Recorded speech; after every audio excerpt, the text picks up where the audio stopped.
वो अपने साथ परिवेश की शिक्षा को लेकर के आता है। इसीलिए एफएलएन में क्या किया आपको पता है, 2 या 3 सप्ताह या 5 सप्ताह तक स्कूल रेडीनेस का प्रोग्राम रखा है कि वो बच्चा वहां से तालुड़ी लेके आ रहा है तो आप उनको कहानियां सुनाओ, गिलहरी की कहानी सुनाओ और बच्चे का संबंध जो है विद्यालय के लिए आप तैयार करो। तो ये है हमारा एफएलएन। अब दूसरी बात वो आई है कि एफएलएन में लिटरेसी के बाद ये हमारा जो है न्यूमरेसी है। अब न्यूमरेसी का अर्थ क्या होता है, गणित। और आपने देखा होगा हमारे कमजोर रहने का कारण जमाने के शिक्षक साथी जो हमें पढ़ाते थे उसका टारगेट कितना था, 33%। कितना था, 33% में हम उत्तीर्ण हो जाते थे। तो हमने क्या किया कि कुछ विषय वस्तु को छोड़ करके और हमने क्या करा कि उस टारगेट को प्राप्त कर लिया। और टारगेट भी कैसे प्राप्त कर लिया, सर क्या कहते थे, 28 नंबर ले आएगा तो 5 नंबर हम दे देंगे गुरु कृपा के और पास हो जाओगे। तो राष्ट्रीय शिक्षा नीति आपसे 100% सीखने और सिखाने के लिए एक प्रयास करती है। उसके उन्होंने एक सूत्र दे दिया कि बच्चा कैसे सीखता है। उसमें है इसके फोल्डिंग। परिवेश से बताता हूं कि जब हम कोई छत डालते हैं मकान में तो उसमें एक सहारा लगाते हैं, आपने देखा। और जब छत पक जाती है तो हम सहारे को क्या करते हैं, हटा लेते हैं, तो वो मूर्त रूप हो जाता है हमारा। तो इस प्रकार से इसके फोल्डिंग जो शब्द आया है तो आप याद रखना उसमें वो 3 सूत्र है, आई डू, वी डू और यू डू। यदि आपने इस प्रोसेस से अगर सिखाया साथियों तो मेरा बात मान के चलो कि आप 100% अचीव करो।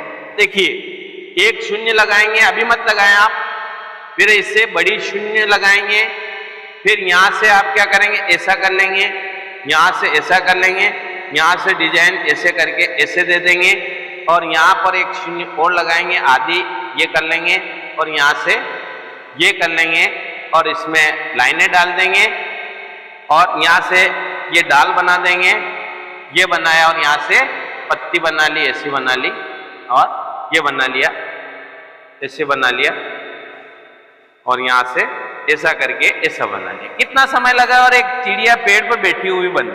आई डू किया है, अब मैं आपसे बनवाऊंगा। निपुण भारत का अलख जगाएंगे हम, बदलेंगे जमाना। निपुण भारत का अलख जगाएंगे हम, बदलेंगे जमाना। बदलेंगे जमाना हम आपको सुनना है। क्या किया मैंने, ताली का कोयल की नहीं गला बैठा हुआ है, कोयल की आवाज हो, पक्षी की आवाज हो। हाँ, बहुत वेरी गुड, बहुत शानदार। आने दे कोयल की आवाज। यही कक्षा का लाइव दृश्य है। निपुण भारत का उत्सव मनाएंगे हम, बदलेंगे जमाना। निश्चय हमारा ध्रुव।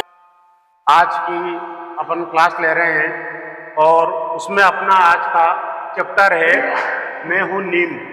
मतलब नीम का पेड़ यूं कह रहा है कि मैं हूँ नीम, यानी कि वो पेड़ अपनी बातें खुद बता रहा है कि भाई मेरे में क्या विशेषता है, मैं क्या कर सकता हूँ, मेरे में क्या क्या गुण है ना। तो सबसे पहले नीम का पेड़ देखा आपने?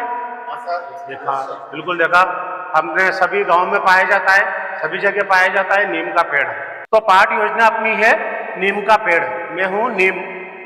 तो इसका उद्देश्य यह है कि नीम के पेड़ में क्या विशेषता है उसकी, वो क्या काम आता है।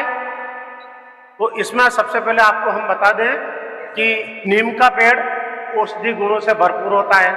क्या होता है? औषधि गुणों से भरपूर होता है, यानी कि उसका हर एक भाग, यानी कि जड़ से लेकर उसका फल तक हर चीज उसकी अपने स्वास्थ्य के हिसाब से, पर्यावरण के हिसाब से बहुत ही महत्वपूर्ण है। तो नीम की छाल भी बहुत उपयोगी है। फोड़े फुंसी, नीम की छाल को काटकर हम फोड़े फुंसी की, उसकी पत्तियां भी हमें कई प्रकार के फायदे देती है। क्या फायदे देती है? जैसे ठंड का टाइम रहता है, अपने कोई फोड़े फुंसी वगैरह होते हैं, छोटे बच्चे रहते हैं, तो नीम की पत्तियों को हम उबालते हैं और उसके गर्म पानी से हम नहाते हैं, बच्चे नहाते हैं, तो स्किन यानी कि त्वचा साफ रहती है। नीम का फल निम्बोली, तेल निकलता है ना, तो तेल निकलता, वो तेल त्वचा रोगों में बहुत ही लाभदायक होता है, बहुत ही गुणकारी होता है। कई तरह के पहला है 2 लिखा है, फिर यहाँ पर धन का चिन्ह दिया है, फिर 2 लिखा है, यहाँ बराबर दिया है, आपको 2 और 2 जोड़ करके यहाँ पर लिखना है। समझ गया बच्चे?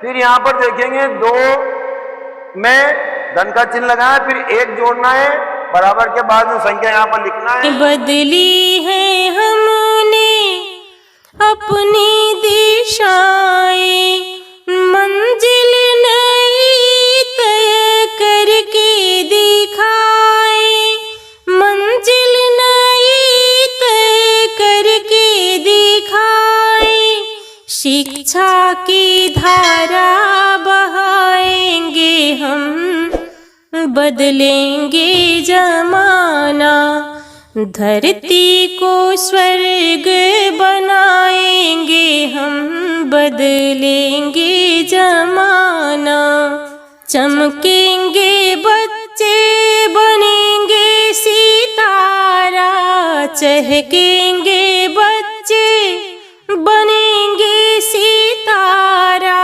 ममता की निर्मल बहाएंगे धारा, ममता की निर्मल बहाएंगे धारा, समता का दीप जलाएंगे हम, बदलेंगे जमाना।